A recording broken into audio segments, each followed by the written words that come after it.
giving all my energy and stuff, even in thought to a people that's not even here. It's too fucking late. Everything revolves around the screen. And where does conversation stem from? Shiloh Hendricks, the woman who called a 5-year-old a racial slur. We ain't part-time parents, Kerry. You know what I'm saying? We here full time. We care about our kids. What do y'all think about black fatigue? I want you to go get a book called Rebel in the Soul by Vika Reed. It's a papyrus that in actuality is talking about now. And basically how we are all disenfranchised and distraught and just tired of shit. So it speaks to your soul. Gen Z is inside. And the older generations make fun of us for it. But our lives, who teaches us and who breathes our lives, how are we bred? We grow up, we're just surrounded by technology. If you look around, every generation that complained about us, about tech, about us not going outside, about they're doing the same thing now. They're living the same exact life, diving in these headlines and blah blah blah, looking at these whatever. Because black fatigue is real. I think society as a whole is there. We are just so unbelievably fed up with the ghetto ratchet behavior, entitlement, the victimhood. Say this, when white people was coming up, like in the Western times and all that, they used to fight every fucking where they go. They used to get out in the middle of the streets and whoever shoot the fastest and somebody will die. They used to fight at bars. Do you think that we are just 400 years behind on evolving as a civilization? But also on the same hand, please remember that every day that us white people get on this app, we get called racial slurs every single day. So if you don't want to be called a racial slur, you also have to stop calling people racial slurs. She'll be watching her back for the rest of her life. Yeah, because that's not thuggery, kidrattery, animalistic. This is why people have black fatigue. You can't talk out of both sides of your mouth. But for the love of God, you also have to stop calling people racial slurs. One of the biggest reasons I left corporate America. I got tired of trying to explain to my white coworkers why black women was doing the cucumber challenge. For all forms of moralism and all laws that we made has to be destroyed because it's not real. It doesn't exist. I guess I have a case of black fatigue myself because I'm tired of it. I just put something in our chat the other day, like a old school, old fashioned type of restaurant. And on Mother's Day, there was a dude, him and his family, black family. They apparently went into the restaurant. Something happened between him and this other group of people. And apparently somebody on the outside said that he came out t-shirt bloody, hiding his gun, saying, this what I do.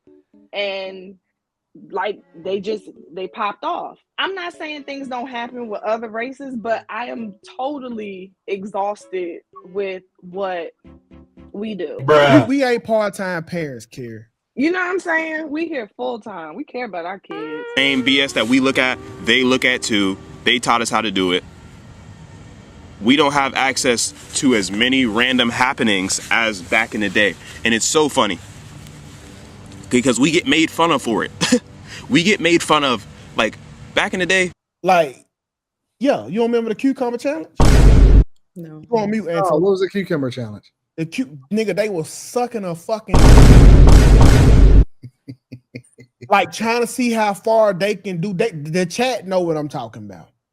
What I had to do is that I had to stop burning up energy with worrying about something that it's not even animated, it's not even living. Yeah. Because ancient mythology, we were pre-human beings. And to return from that pre-human state, you have to throw off all aspects of what you call humanity. We glorify it. Like, we kind of, as much as we complain about it, we celebrate it. You know what I'm saying? I remember even being in school when it's like, it's a fight. Most people are running towards the fight. But they get it away too. from the fight. They did too, though. I'm not saying in comparison to white people. So let me make this very clear. I'm not suggesting that Black people do more of this with one another than white people, because I just don't know. Like, so I wouldn't make that statement because I don't know. I just know that that's what gets in front of my face more often, is Black people fighting Black people, Black people fighting Black people, Black people fighting Black people, Black people fighting Black people. Everything revolves around the screen. This thing is going, even in the Black community, it's not going based on economics, it's not going based on not based on skin color. It's based on, when I say, I'm talking about within the Black community, whether it's light skin or dark skin or whatever, whether it's this family over this family. It's now based on enlightened versus darkness. That's the line it's split down with. The conscious and the unconscious. Our lives every day interface with two people.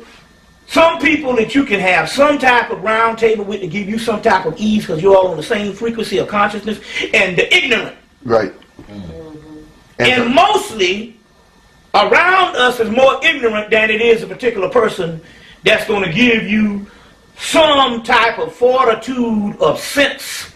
It's just like, bruh, we were bred for an online world, and there was no protection, there's no anything. You didn't teach people, oh, maybe you should still stick to human interaction instead of talking to people here and there, or instead of prioritizing your online life, maybe you should keep going outside and keep going to the neighbor's house, going to this, going to that, like open neighborhoods. This was killed. We're being programmed because all they feed you is negativity. Like everything that you see, you don't really, they took away all the good images of upstanding Black people, you know, and then on top of that, when they actually tried to tell us something, we didn't listen. So I want you to go get a book called Rebel in the Soul by Vika Reed. And I want you to read the introduction, and I want you to read the papyrus, which is only going to take you about 15 minutes or 20 minutes to read the whole papyrus. And then her introduction comes in and they explain all this stuff. And it's basically a man that wants to end his life. And he don't want to end his life because shit is not going right for him. That's selfish. He wants to end his life because life is fucked up.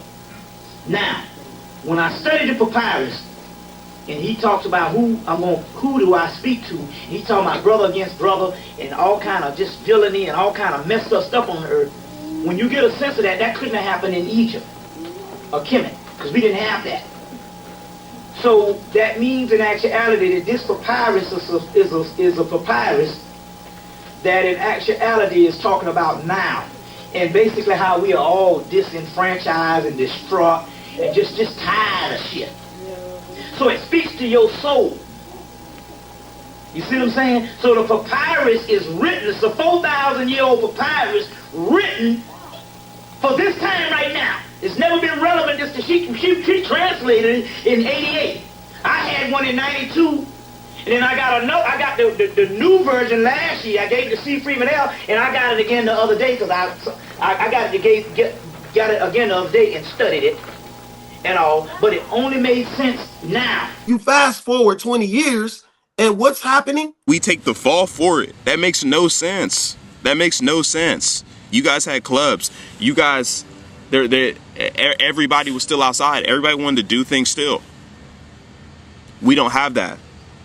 And we got all type of problems of what they told us exactly not to do. So wait a minute. Are we going to ignore the amount of time that we've been on this earth? We celebrate Egyptian culture. Why do us as Black people embrace Egypt and Egyptian culture? Because as far as we were taught, a lot of that stuff was built off of slaves. But we're not talking about some hocus pocus thing. We're talking about advanced studies that our ancient people put down for us. And that's what the Camites was talking about when they was talking about the Book of the Dead or the Book of the Gates. But it usually was called the Book of the Dead Man. You see what I'm saying? So my point here is we're going to have to start pondering that and all to get to the other side. So you signal to your body the love of death. Bruh. Let's just put it this way, because this is the answer to your question also. Every time we get somebody in position to get us over the hump, they off his ass. Y'all just talk to that fact, Slimmy. Talk to that fact, Anton. They bomb that bitch to the ground. But the truth of that is, it doesn't matter if you white or black in that case. Nigga. That's where it doesn't matter. Because if you go against them, they gonna off you. Y'all just grow up. We tired. Just go. We tired. Just go. Screwing people's lives over. Making kids so like man, making the majority of children just like despise their parents. There's a feeling that kids feel around their parents. Why? Because our domain is the anxiety-filled life of being chronically online, which leads to doomerism. A rebel in the soul. So that's the thing, so in actuality, you need to fall in love with death. There's another book called My Name is Melancholy. Encounters with the Angel of Death is coming out of New Orleans, Louisiana, where she has an encounter with death, and death becomes a lover. And so what are we talking about here? Well, I gave, for those people, get that book, the Osirian drama there. The book that I got tonight, because it's also Osiris is the god of the dead. Now, what are we talking about here? In the Upanishads, they say, in the beginning there was death. So in actuality, what we're talking about, the death is that is beyond the matrix. So that's what we have to identify with, is that which is beyond the matrix. So they got it all backwards. The most stupid shit is the death penalty. You get a motherfucker come up in here and kill up some people, and you do the most sacred thing you can do is put a nigga to death. Soon as he get out of his physical body, he's sitting there laughing saying, you fucking assholes, I'm free now. Chilling. You give him 99 years, you really fuck him up. But we think that's easy. Well, death is the ultimate reality. Why do you think the most advanced people on the planet is Kemet? Bar none. And why do you think that everything they did was preoccupied with death? Because they were dealing with the other side. Now, you want to get out of the matrix? Remember they say, long as our people are in the matrix, we'll never be free. Everything revolves around the screen. The matrix is nothing but Maya. That's the first original name for it in India, Maya. And you get that also in the Rig Veda, but you're going to get all that in this. It's a real scholarly work, dreams, illusions, and other realities. But if you want to understand the concept of freeing yourself totally, you got to start pondering the aspect of death. Now, the key here is not to do the suicide. I need to put that preface and shit, because I ain't no Applewhite and no Heaven's Gate motherfucker. Get you no Nike shoes and some red fucking damn no purple jacket and tell you to damn lay on no bed. We're not talking about suicide. Suicide cuts the body too short and it does not experience the original alchemical process. The body has to go through a certain process. What we're talking about is signaling to the body the love of death and the love of the other dimension, and in actuality that your body will literally kill you in the physical. So how you do this stuff is through a certain form of aggression. Now, this is different from the aggression that you use and the aggression that the people on the street use, because they don't have any knowledge. That aggression becomes emotion and it shuts down everything. What we're talking about is a certain energy that is used from certain, just certain mindsets. And that energy can be turned around as a destructive force that you can also use. And that is the Kundalini energy.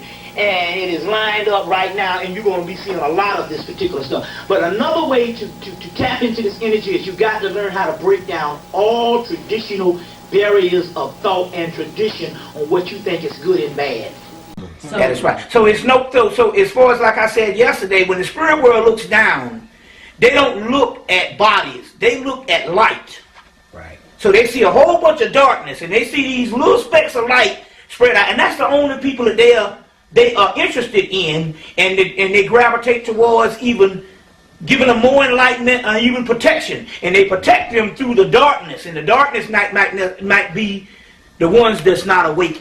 Of being chronically online, which leads to doomerism. Right. You see what I'm saying? Right. So they don't look at things, they look at this thing based on light. And like I said now, ancient mythology, we were pre-human beings. And to return from that pre-human state, you have to throw off all aspects of what you call humanity. But the concept here is total freedom. We have to start thinking of the other realm. Then this new generation comes. What do we have?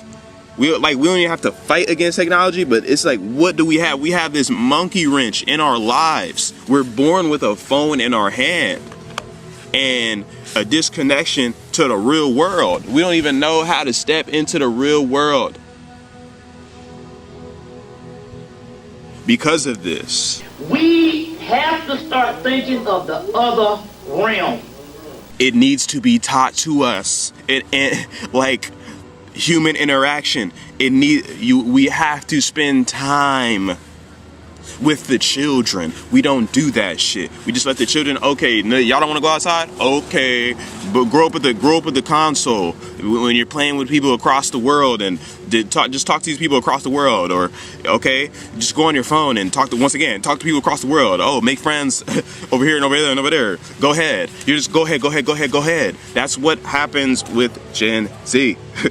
we ain't part-time parents, Kerry. You know what I'm saying? We here full time. We care about our kids. You get where I'm coming from here? When you start tapping into that realm, you're going to already be free. And then you can function on the physical realm, just chill now. Because you dead. You a dead man. What the fuck a dead man got to worry about some bullshit? Fuck Ted Koppel. Fuck Creflo Dollar. Fuck all the dumb shit. Oh, well, they killed 1 billion niggas out here. Well, fuck it. They just going where I am. So we talking about a concept of freedom here.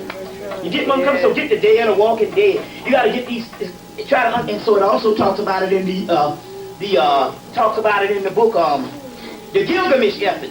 It is on us to build what is supposed to be. It's like, for me, I see old video games. I'm like, okay, how do we invoke that old video game feel? How do we invoke that old song, that old music feel? That's all I do. That's all I do. Because I see what once was, and I'm like, we have to bring this forward. Because what do? We stand on the shoulders of our ancestors. So I'm going to bring forth what I was taught beautifully. We have to do this instead of just the doomer mindset. Because if you come around me with that doom shit, you're getting smoked.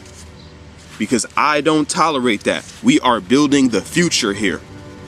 So don't tell me how shitty the future is when I'm the one building it. No, it ain't. Your life is shitty. But there's so much you can do to fix that.